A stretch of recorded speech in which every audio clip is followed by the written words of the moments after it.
When my husband came along, I don't want to say disagreed, but he helped me see the better way. And he's like, Amy, you need to be the mother, but you need to also let them learn to live on their own, learn to, if there's conflict, when Jillian had conflict with her father, I wanted to be here. I wanted to be the one that she could run to and stay. And my husband's like, but then you are enabling her to not face conflict.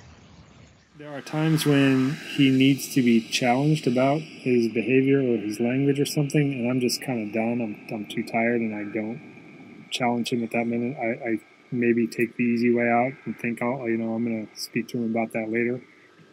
It's one of those things where sometimes that's a good idea, and sometimes you're like, what you just said or did was not okay, and you need to nip it in the bud.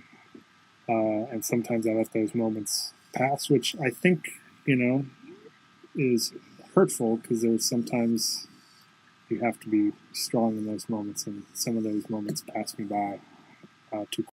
I think a little training from my job or the Marine Corps, I don't have a lot of patience sometimes, in that I'm kind of trained in an ask. I'll ask you to do something, and then I'm going to tell you to do something, and then I'm going to make you do something.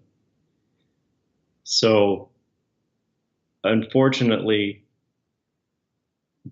the make it is yelling, and I'll yell at the kids a little bit too much, too fast sometimes. But the problem with it is when you don't do a follow-up with that. This is my frustration. This is why I'm yelling. This is why you got to do this.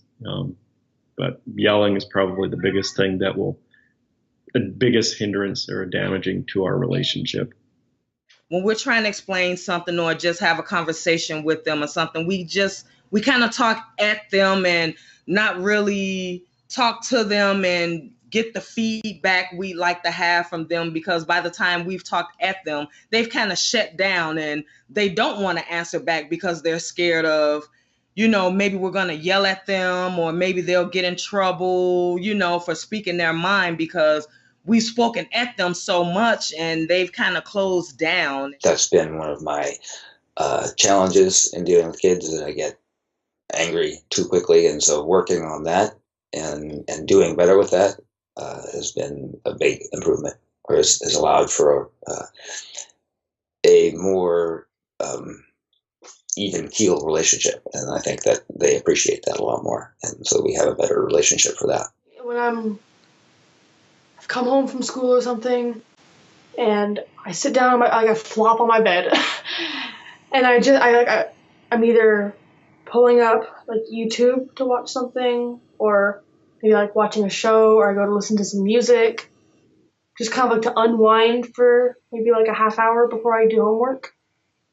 And my mom just like walks in, and she's like, okay, you're gonna do this. And I'm like, okay, start the music. And I hear her mouth moving again, or I see her mouth moving again. So I stop it, and I'm like, okay, yeah, what? And okay. And then I go back to it and just like end this, and it goes on for like 10 minutes. And it's like, can you go? Can you tell me this after I'm like relaxed and everything?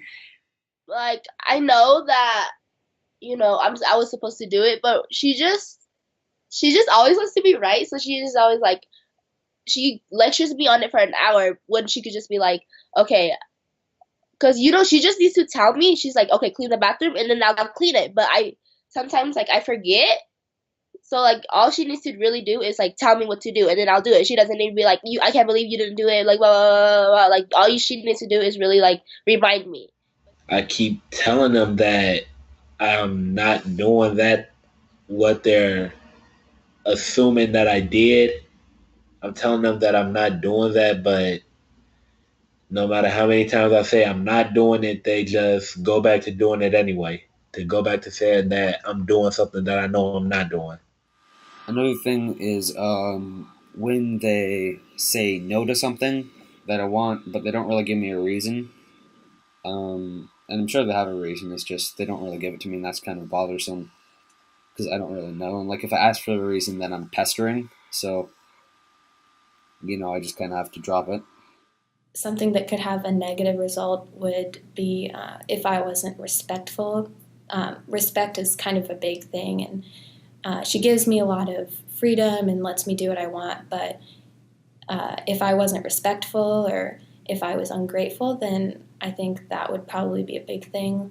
Also, if we didn't really talk that much, that might make us not as close, and so that probably wouldn't have a good effect because not a lot of good could come from that.